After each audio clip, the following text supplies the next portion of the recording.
I'd like to say Merry Christmas to my mother uptown. Prisoners at Patuxent may stand a better chance of getting out early, but while they're inside, life is more regimented, the rules stricter than in conventional institutions. It's brutal in here.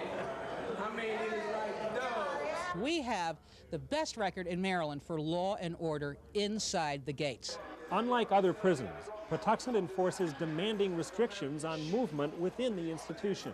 The discipline is needed for Patuxent to achieve its goal of turning criminals into citizens. We do that through education, we do that through skill training so that we prepare them to work in the community.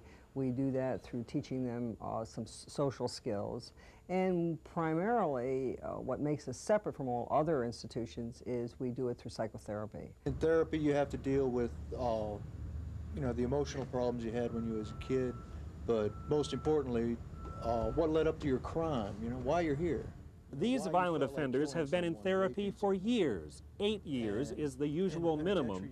To get this far, they have already graduated from 3 lower levels of rehabilitation. I've learned to recognize, that there's other people in the world besides me. And I feel real bad about the things I did. And that's my guarantee that I'm not going to come back to prison. There is no guarantee a prisoner can get into Patuxent. Only 1 in 4 pass the intensive psychological and background checks that take 6 months to process. Once in, the important thing that Patuxent offers is hope. Responsibility is what bothers critics of Patuxent. The institution is independent of the correction system. Parole, furlough, and work release decisions are all made here by a self-contained Patuxent board. Nobody that's ever been a victim is ever going to enjoy finding out that we were coming back out. Every state in the country has a work release and leave program or furlough and work release program.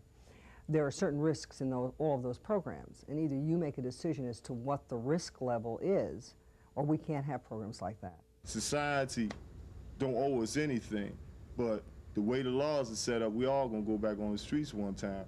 And we all gonna get that opportunity to be on the street. And to me, the issue is how are we gonna go out there?